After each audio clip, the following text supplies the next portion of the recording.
Appalachian Mysteries, the family that vanished without a trace. There's a certain kind of memory that lingers in the dark woods and rolling mountains of Appalachia. It's a place of breathtaking beauty, but also profound isolation. A landscape etched with the stories of those who've lived, worked, and traveled its ancient, winding paths. For centuries, these mountains have been a sanctuary for some and a final, silent resting place for others. They're home to tales of hardship, survival, and mysteries that hang in the fog-draped hollows long after the people involved have faded away. And the most unsettling of these stories aren't the ones with clear endings, but the ones that just stop. The ones that leave behind a silence far more chilling than any ghost story. These are the stories of the vanished. Imagine waking up one morning to find your parents gone. Not just out for an early errand, but vanished. Their car is gone, but their money and personal belongings, everything they would need to start a new life, are left on a counter, as if waiting for a return that will never come. This was the reality for the three Shelton children. One night, their parents drove away from their home near the vast Appalachian wilderness and were never seen again. Decades later, this remains one of the area's most disturbing unsolved mysteries. What happened to Claude and Sue Shelton? This isn't just a story about two missing people. It's the story of a family torn apart by something unknown, a wound that has never healed for their children or their community. It's a stark reminder that sometimes the greatest monsters aren't creatures of folklore, but the crushing, unanswered questions left behind. In the dead of night, while a Kentucky town slept, a husband and wife put their three young children to bed. They whispered goodnight, closed the bedroom doors, and then walked out of their home.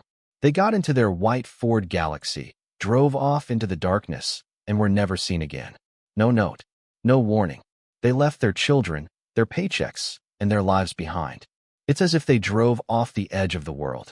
For over 50 years, the Appalachian wilderness has held its secrets close, and the fate of Claude and Sue Shelton remains one of the most profoundly disturbing mysteries the region has ever known. What could possibly make two parents abandon everything they hold dear? Section 1. An Ordinary Life, an Unthinkable Night. Corbin, Kentucky in 1971 was a town built on coal, railroads, and quiet, working-class values. It was a place where everyone knew their neighbors, and family was the bedrock of the community. In this unassuming corner of Appalachia, nestled in Jerry's trailer park, lived the Shelton family: Claude, his wife Martha, who went by Sue, and their three children: 10-year-old Sheila, 8-year-old Ronnie, and 7-year-old Debbie. By all accounts, their life was completely normal. Claude, 37, was a reliable mechanic at the local Owens Tire and Muffler Company, where he'd been a steady employee for a decade. He was the kind of man you could count on. Sue, 27, was a devoted stay-at-home mother whose world revolved around her kids and the small, comfortable life they'd built. They had just one payment left on their trailer, proof of their stability and modest dreams. Friends and family described them as loving parents who would never willingly abandon their children. Life was predictable, maybe even uneventful, but it was theirs. May 21st, 1971, started as just another Friday. The family spent part of the day visiting Claude's mother 17 miles away in Williamsburg, a routine visit with nothing out of the ordinary to report. They returned home to their trailer after dark, and Sue put the children to bed. The events that followed are pieced together from a child's hazy, half-asleep memory and the unnerving silence that came after.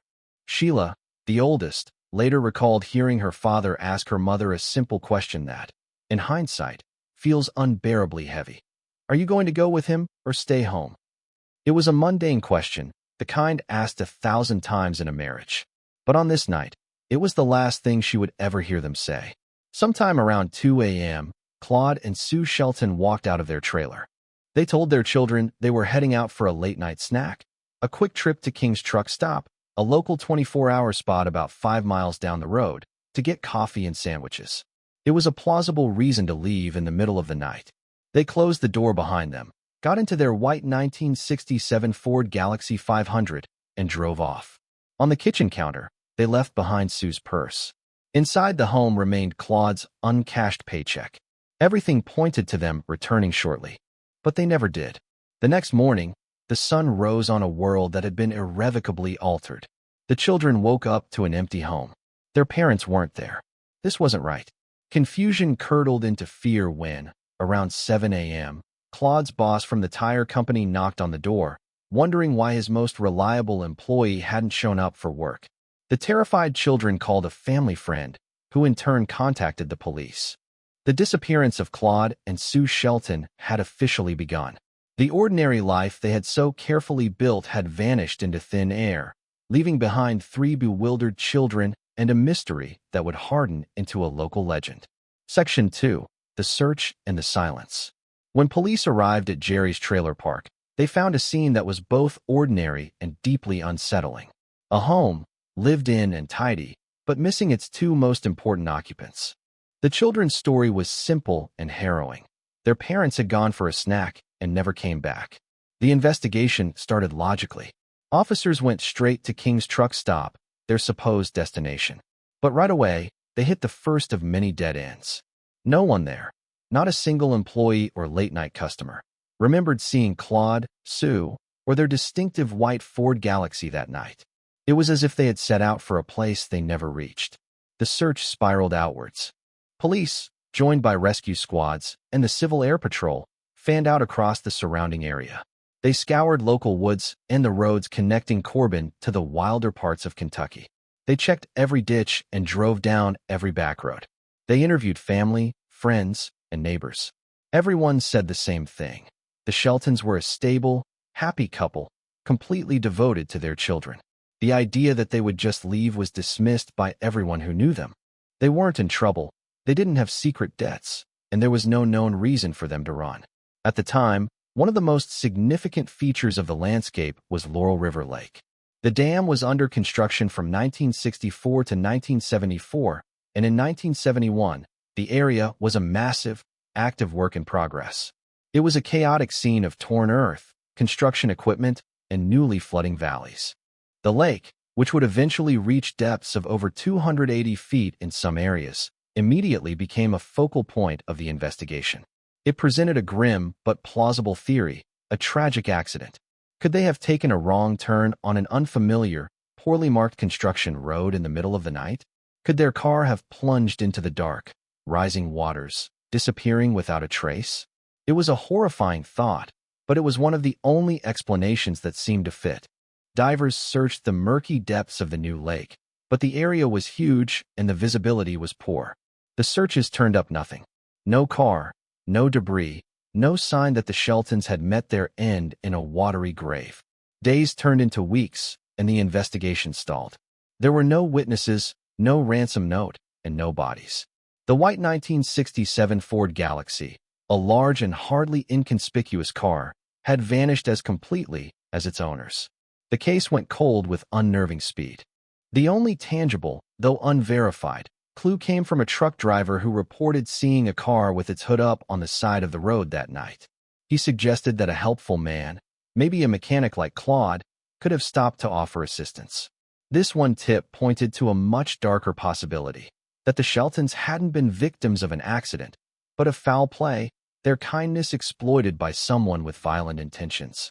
Yet, this lead, like all the others, went nowhere. There was no crime scene, just the heavy, oppressive silence of an unsolved mystery. For the 3 Shelton children, the nightmare was just beginning. They were taken in by their maternal grandmother, who raised them in the shadow of their parents' disappearance. The community of Corbin, once a place of comfort, now held a constant, painful reminder of what they had lost. The story became woven into the fabric of the town, a cautionary tale whispered among residents. As years turned into decades, the Kentucky State Police kept the case file open, but with no new leads, it never moved forward.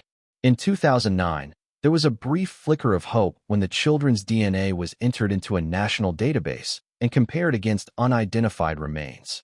A Jane Doe case from Oregon, a woman found just days after the Sheltons vanished, was investigated, but it wasn't a match. The silence that began on that May night in 1971 continued, a void that technology and time have been unable to fill. The mountains kept their secrets, and the fate of Claude and Sue Shelton remained lost somewhere in the darkness between their home and a truck stop they never reached. The Shelton case is the kind of mystery that sticks with you, haunting a family and a community for generations.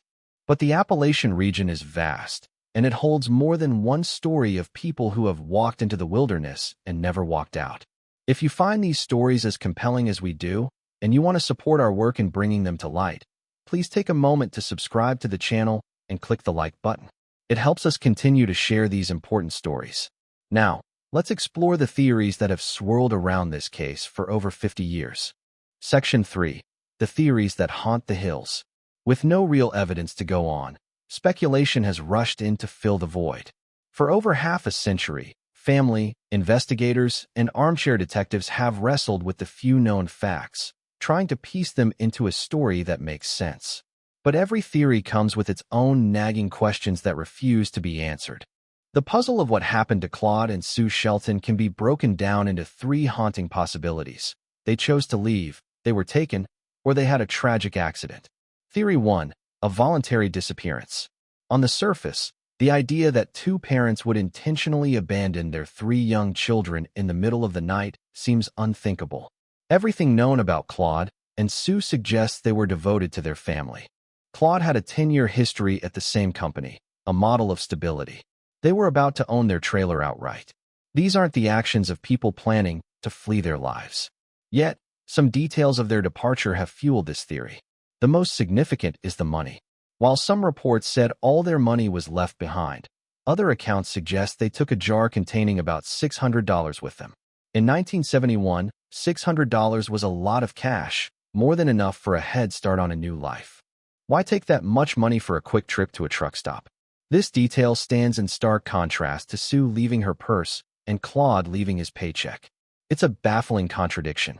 Did they grab emergency money in a panic? Or was it a planned escape where they only took what they could easily carry? If they did leave on purpose, what was the motive? There has never been any evidence of marital problems, serious debt, or criminal activity that would force them to run. They were a quiet, working-class family. Could there have been a hidden secret, a pressure unknown to even their closest friends, that finally became too much? Maybe a threat that made leaving their children seem like the only way to protect them? Without any evidence, this is pure speculation. And the strongest argument against this theory will always be the children.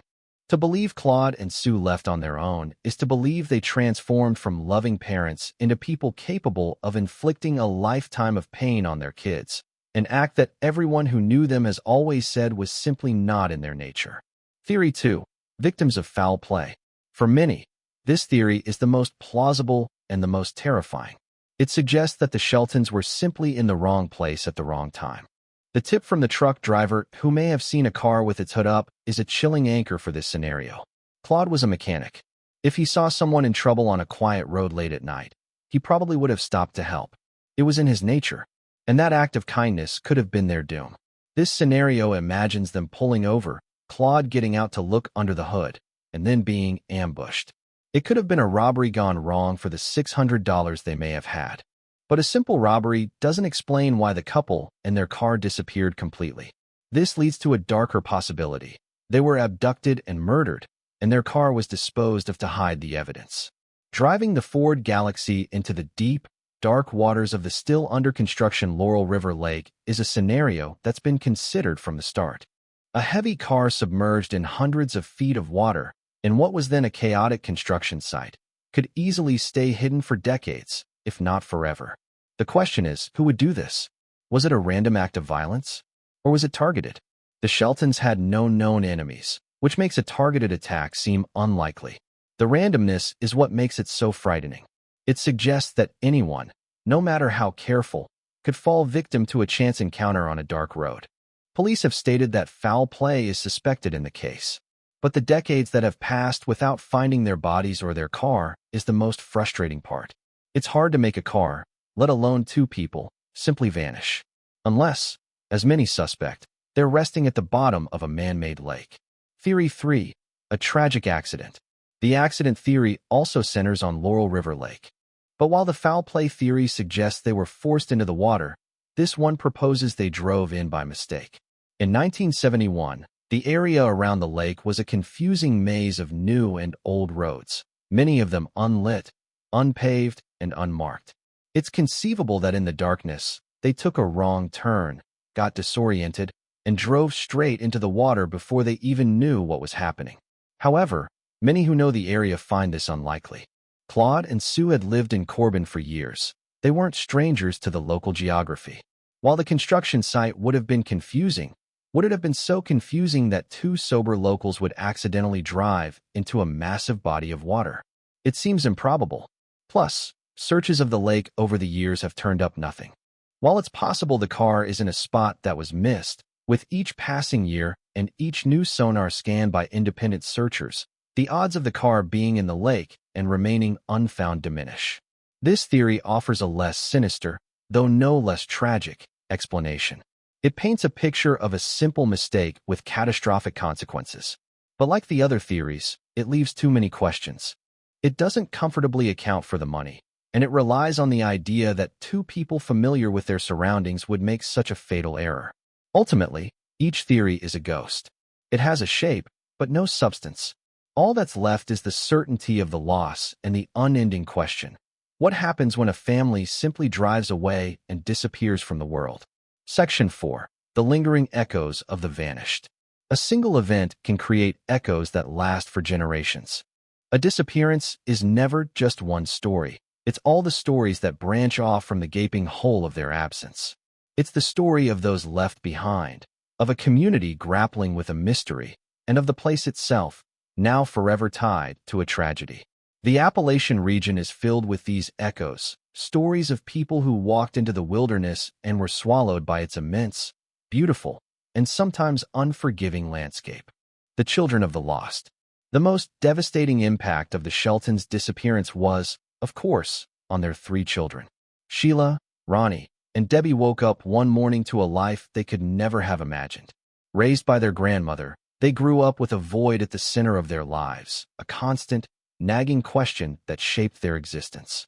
They had to navigate childhood, adolescence, and adulthood without the parents who were the center of their world. They endured the whispers in their small town, the renewed pain with every false lead, and the unique grief of not knowing whether to mourn a death or hope for a return.